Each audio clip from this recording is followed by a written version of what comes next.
चित्रकूट से जेपी नड्डा, नीमच से राजनाथ सिंह, कि आपके मामा शिवराज सिंह चौहान या राजनीति के धोनी हैं तो यह कहना अतिशयोक्तिपूर्ण नहीं होगा।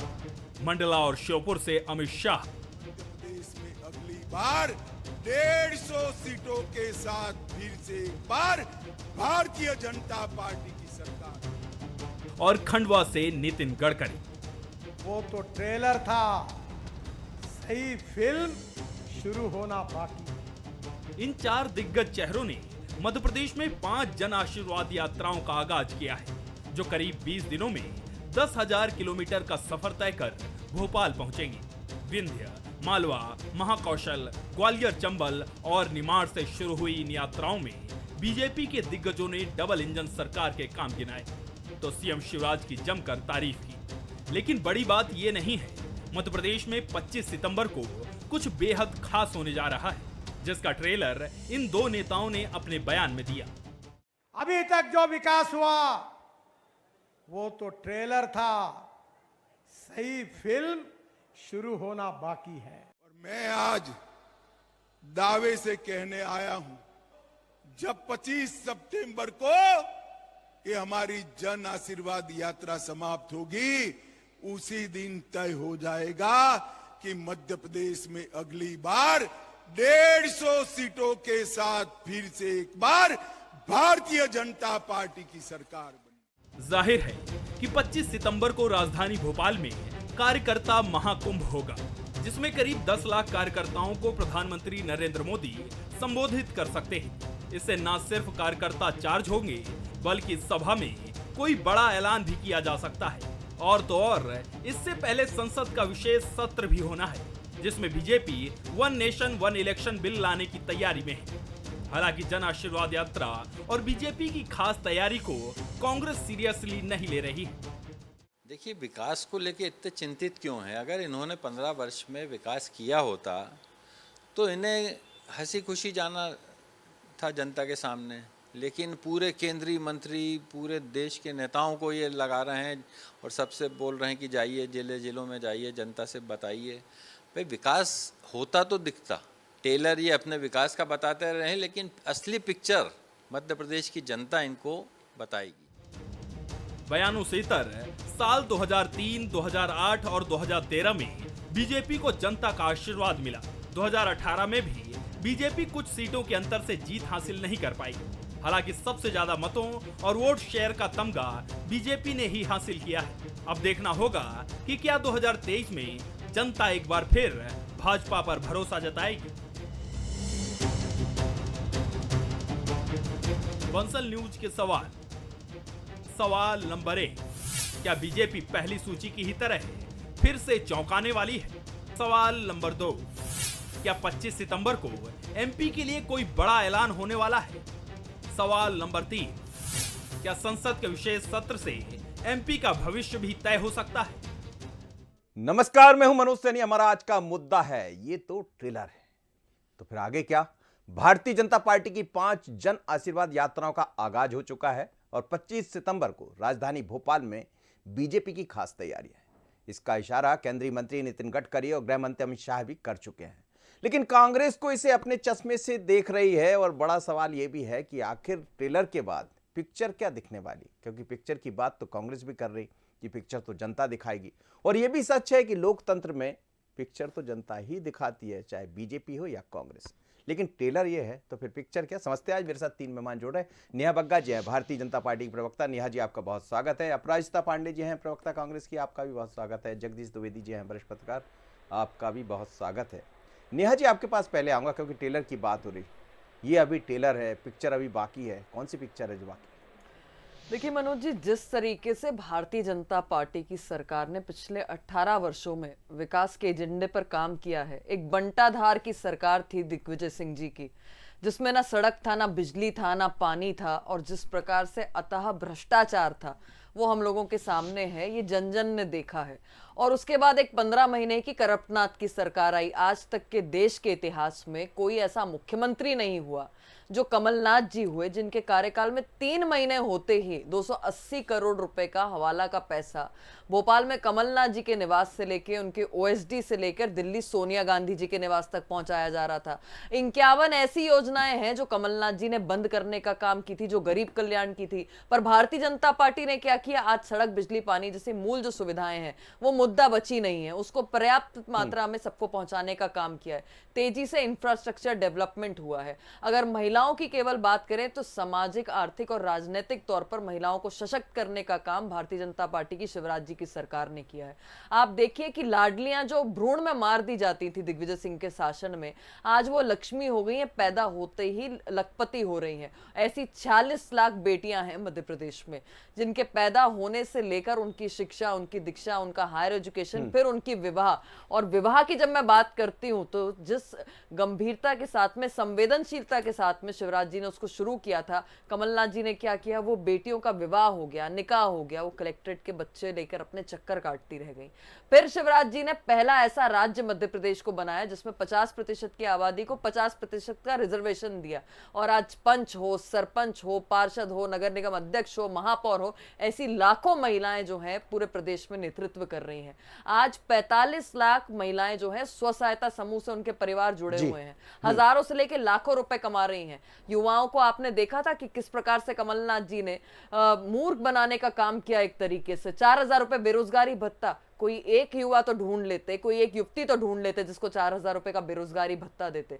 पर आत्मनिर्भर भारत, आत्मनिर्भर मध्य प्रदेश और उसके बाद सीखो कमाओ योजना, जिसमें 10,000 से लेकर 8,000 से लेकर 10,000 रुपए उन युवाओं को स्किल ट्रेनिंग के साथ दिया जा रहा है, निकम्मा नहीं बनाया जा रहा। तो ऐसी अनेकों अनेकों अनेकों जो गाथाएं इसके बाद हैं भी वो कोई मध्य पिक्चर प्रदेश ने दिखाएंगे आप रखी हैं। 10 जो 25 तारीख को इससे बड़ी पिक्चर भी है कुछ? निश्चित तौर पर भारतीय जनता पार्टी का आप देखिए कि 2003 से लगाकर जितने चुनाव हुए हैं, वोट परसेंटेज हमेशा कांग्रेस से ज्यादा रहा। पिछली बार ना कांग्रेस को बहुमत न था ना भाजपा को था, पर वोट परसेंटेज उसके बाद भी जनता का आशीर्वाद भाजपा के साथ था। तो उससे भी दुगना जो है वोट परसेंटेज, और साथ में 51% का लक्ष्य जो भाजपा लेकर चली है, वो आपको वोट शेयर में और सीटों के शेयर में दिखाई देगा। इसीलिए कहा कि अभी तो ट्रेलर है, पिक्चर बाकी है। देख लिया आपने पिक्चर अपराजिता जी? वो तो पिक्चर भी बता दी है नेहा जी। आपकी क्या पिक्चर है? मनोज जी, पिक्चर तो 2018 में ही फ्लॉप हो गई थी। जब फ्लॉप फिल्म होती है तो आप उसका जितनी भी बार ट्रेलर निकाल लो, वो फिल्म फ्लॉप ही होती है। और जनता ने उसे फ्लॉप करार 2018 में दे दिया था। 2023 में आप रीरन देखेंगे। देखिए, पहले आपने देखा जनता का आक्रोश, जनता का विरोध, जो भाजपा की निकास यात्रा निकली थी। भारतीय जनता पार्टी के विधायकों को भागना पड़ा जनता का आक्रोश देखकर। ये मध्य प्रदेश की वास्तविकता है। अभी बड़ी बड़ी बातें हो रही थी। मैं तो बोलती हूँ नीमच जाके खुद ही हाल देख लेते कि नीमच में किस प्रकार से पथराव हुआ, किस प्रकार से 8 गाड़ियां फोड़ दी गई। लोगों ने पत्थर बचा के अपने पास रखे थे कि ये लोग आए और पथराव शुरू करें। विजय वर्गीय जी मौजूद थे, मोहन यादव मौजूद थे, देवड़ा जी मौजूद थे, बाल बाल बचे। इस प्रकार का जनता का आक्रोश है आज। बेटियों की हम बात करते हैं, बहनों की हम बात करते हैं। किससे छुपा है कि क्या हुआ था ढिंडोरी में? नकली टीवी, नकली जेवर सीएम कन्यादान योजना के नाम पे बहनों को दिए गए। प्रेगनेंसी टेस्ट मांगा गया, बहनों को, हमारी बहनों को लज्जित किया गया। ये है भारतीय जनता पार्टी का असली महिला विरोधी चेहरा। अभी मनोज जी, मैं आपको बताती हूँ, सतना की एक वारदात हुई, मुझे पढ़कर बड़ा बुरा लगा। एक युवक था, उसने कीटनाशक दवाई मिलाकर अपने चावल में खा ली और अपने पूरे परिवार को भी वो मिला के खिला दी। क्यों? क्योंकि इसे एम्प्लॉयमेंट, रोजगार नहीं मिल रहा था। उस युवक ने सीएम हेल्पलाइन पर 2 से 3 बार अपनी शिकायत दर्ज कराई। ये भी कहा कि अगर मुझे मदद नहीं मिली, किसान निधि नहीं मिली, तो मैं खुदकुशी कर लूंगा। कोई जवाब नहीं आया। यह है मुख्यमंत्री और भारतीय जनता पार्टी का असंवेदनशील चेहरा मध्य प्रदेश में। अभी पिछले महीने क्या हमने आंकड़ा देखा? 4000 महिलाओं ने खुद लाडली बहना की पात्रता छोड़ दी। उन्होंने कहा हमें इस स्कीम का पार्ट नहीं होना। ये है मध्य प्रदेश की वास्तविकता। तो लेकिन आपकी पिक्चर क्या है? वो ठीक है, ये तो आपने पूरी भारतीय जनता पार्टी की पिक्चर आपने अपनी तरफ से बता दी। आपकी पिक्चर बता दी, फिर मैं जगदीश जी समझ लेता हूं। बिल्कुल, देखिए, पिक्चर बताना इसलिए जरूरी था क्योंकि 18-19 साल मनोज जी बहुत लंबा कार्यकाल होता है। ना युवाओं को रोजगार मिला, ना महिलाओं को सम्मान और सुरक्षा मिली, ना किसान को कुछ मिला। तो आज सोचिए, जब इतना हर वर्ग, इतना हर तबका आक्रोशित है, तो कैसे आप जनता के के बीच जाएंगे। प्रशासनिक वो पैसा, तो जनता के बीच प्रशासनिक जा रहे हैं ना, मशीनरी, जन आशीर्वाद की बात हो रही है, जनता जन के बीच। आशीर्वाद यात्रा नहीं मनोज जी, क्षमा याचना यात्रा निकालिए। मध्य प्रदेश की जनता आपको फिर भी माफ नहीं करेगी इस 18-20 साल के कुशासन का। ठीक यह है आज की मैं लौट- वास्तविकता। जगदीश जी, दोनों का आपने सुना, लेकिन इस बीच में हम वो 4 चेहरे भी दिखाए जिन्होंने जन आशीर्वाद यात्रा की शुरुआत कर दी। ये कह सकते कि पहला चरण आज संपन्न हो गया, अब चरण धीरे धीरे बढ़ेंगे, तमाम सारे नेता दिखाई देंगे। लेकिन ये पिक्चर और ट्रेलर की जो बात चल रही है, ऐसी कौन सी पिक्चर है जो दिखने वाली?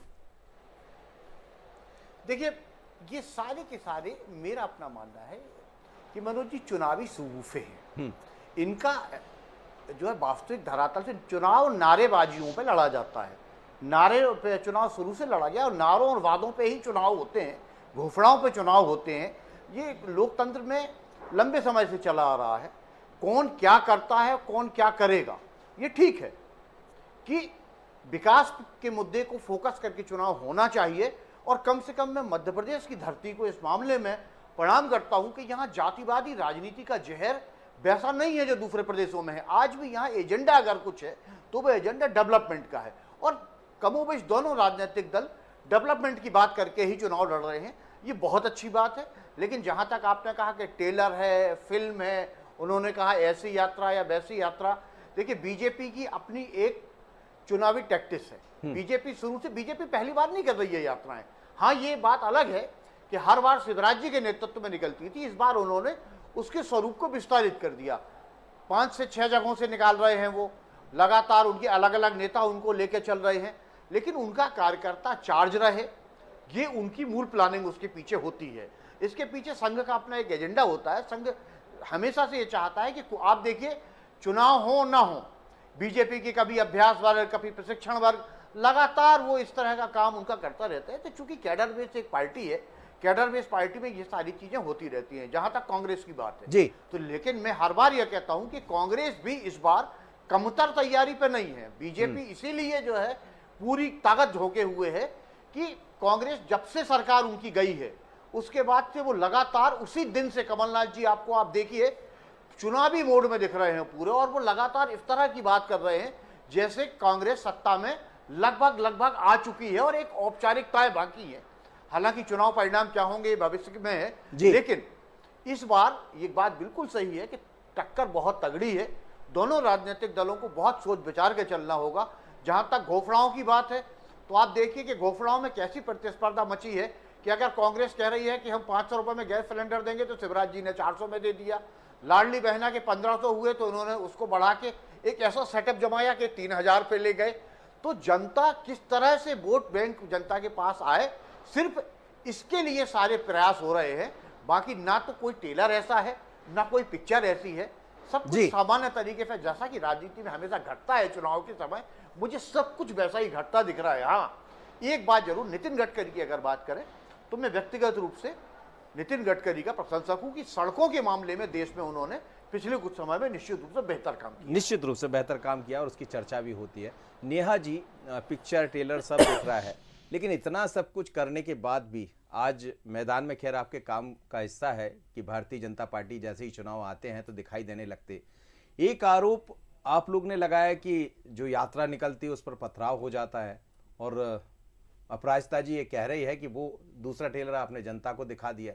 तो आखिर सच्चाई क्या है इसमें? जब इतना सब कुछ है तो फिर ये सब क्यों दिखाई दे रहा है? देखिए, ये इतिहास बताता है मनोज जी कि जब भी इस प्रकार की विकास यात्राएं निकली हैं, कांग्रेस की कुंठा इतनी बड़ी है कि उन्होंने प्रायोजित तरीके से उस पर पथराव करने का काम किया है।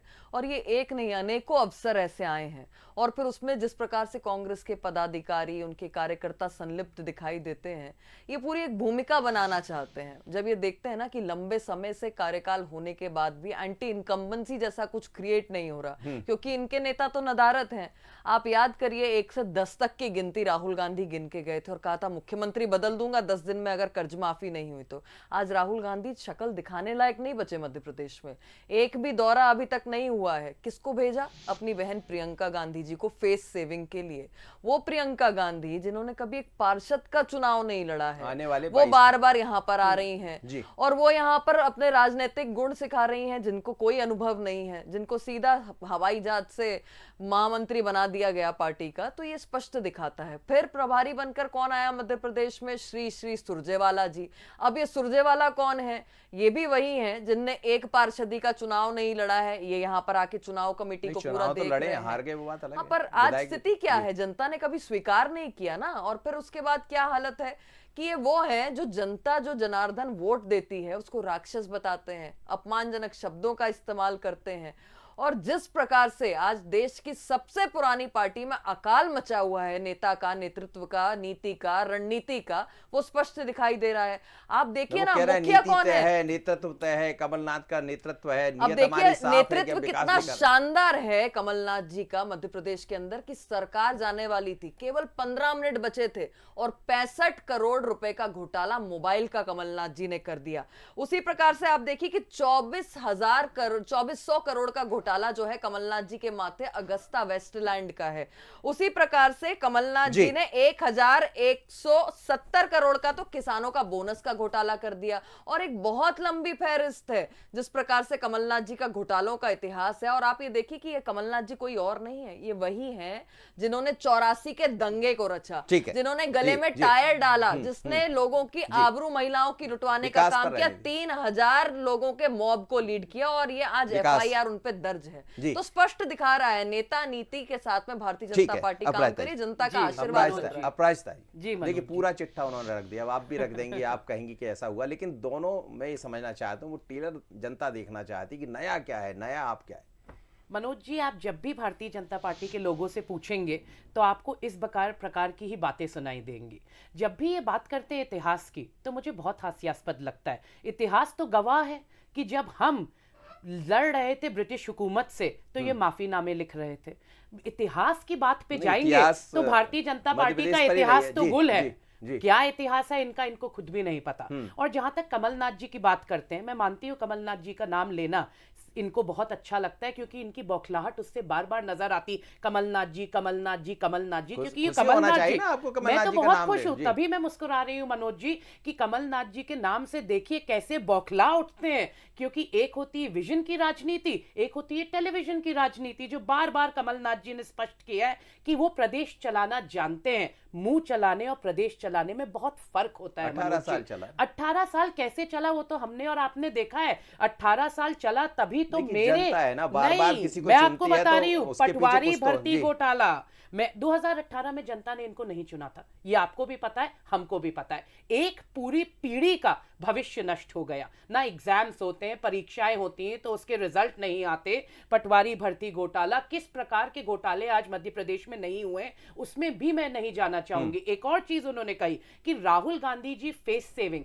राहुल गांधी जी को फेस सेविंग की क्या जरूरत है? वो तो मध्य प्रदेश में एक ऐतिहासिक भारत जोड़ो यात्रा लेकर आए जिससे पूरा प्रदेश देश उनके साथ जुड़ा। 22 को वो आ रहे हैं, फिर उनसे मिल लीजिएगा। उनकी विकास की यात्रा चल रही, जन आशीर्वाद यात्रा चल रही, यात्रा तो चलती रही। वही तो मनोज जी, जन आशीर्वाद में ना जन है ना आशीर्वाद है, तो ये किस प्रकार की, ये अवसरवाद की यात्रा चल रही है। ये जन आशीर्वाद यात्रा जो नाम है उसको मैं कहती हूँ फेस सेविंग टैक्टिक्स भी यूज नहीं कर पाएंगे, क्योंकि मध्य प्रदेश की जनता ने 2018 में भी मन बना लिया था। चेहरे पर ही चुनाव हो रहा है, ये चेहरा लेकिन अलग तरह का। जगदीश जी समझा देंगे बेहतर तरीके से। जगदीश जी, चेहरे की बात, फेस सेविंग की बात हो रही, तो फेस तो दिख रहा है कि किस फेस पर चुनाव जा रहा है भारतीय जनता पार्टी की तरफ से, कांग्रेस का चेहरा क्या है वो सब समझ आ रहा है। लेकिन सवाल यह है कि भरोसा कौन जता पाएगा? दोनों अपनी अपनी बातें करेंगे, एक वो ट्रेलर पिक्चर सब दिखा देंगे। जनता की जो पिक्चर है, जनता जो पिक्चर देखना चाहती है, उसकी असलियत किसके पास? देखिए, आप जो कह रहे हैं ये इसका सीधा सीधा तो कोई जवाब इसलिए नहीं हो सकता कि जनता क्या तय करेगी, जनता का मूड क्या होगा। तो हम अभी से इस बारे में कोई टिप्पणी करें ये तो ठीक नहीं होगा कि जनता का क्या मूड है। लेकिन एक बात बिल्कुल तय है कि दोनों राजनीतिक दलों के पास इस बार बहुत सारे मुद्दे नहीं हैं। कांग्रेस को जहां तक लगता है, अगर मैं सीधी सीधी बात कहूं तो कांग्रेस जो उत्साह में है वो उत्साह में अपनी मेहनत से कम है, वो केवल इस बात से उत्साह में है कि जो एंटी इनकम्बेंसी है सरकार को लेके स्वाभाविक रूप से होती है, मैं स्वीकार रहा हूं, बीजेपी उसे प्रो इनकम्बेंसी में बदलने में लगी है और कांग्रेस को यह लग रहा है कि ये प्रो इनकम्बेंसी में नहीं बदलेगी और एंटी इनकम्बेंसी का फायदा हमें मिलेगा। हालांकि 2008 के चुनाव परिणाम, 2013 के चुनाव परिणाम उसके फेवर में नहीं रहे थे, उसके अपने जो भी कारण हो उनके नेताओं ने विश्लेषण किया होगा। 2018 की बात अगर हम करते हैं तो 2018 को लेकर भी कांग्रेस बहुत खुश ना हो, बीजेपी के लिए भी वो चुनाव परिणाम अच्छे नहीं थे। अगर जनता ने बीजेपी को सत्ता से उतार दिया था तो कांग्रेस को भी सत्ता में पूरी तरह बैठाया नहीं जाता। वोट पर, क्योंकि चुनाव वोट परसेंटेज के, ठीक है, सीटों के मार्जिन में 4-5 सीटें आप आगे निकल गए थे जी। लेकिन वो चुनाव भी पिछले बार भी हम, मनोज जी, हम साथ में थे और हम उसी चैनल पर, आप ही के चैनल पे हम लोगों ने ये बातें की, जो पिछले बार रिजल्ट रहे थे सेम आप देखिए जनता का जो मूड है, जो मुझे फिलहाल समझ में आ रहा है, इस बार भी अगर न भाजपा के लिए राह आसान है अगर, तो कांग्रेस के लिए भी राह बहुत आसान नहीं है। पिछले बार भी सारे, देखो, चुनाव जीतने के पहले अपने कार्यकर्ताओं में जोश भरने के लिए सारे लोग दावे करते हैं, सारे, इसलिए वो दावों करना राजनीतिक दलों का काम है, दावे करना, क्योंकि अगर वो इस तरह के दावे नहीं करेंगे कि हम सरकार में आ रहे हैं तो स्वाभाविक है कि उनके कार्यकर्ताओं में वो जोश नहीं आएगा।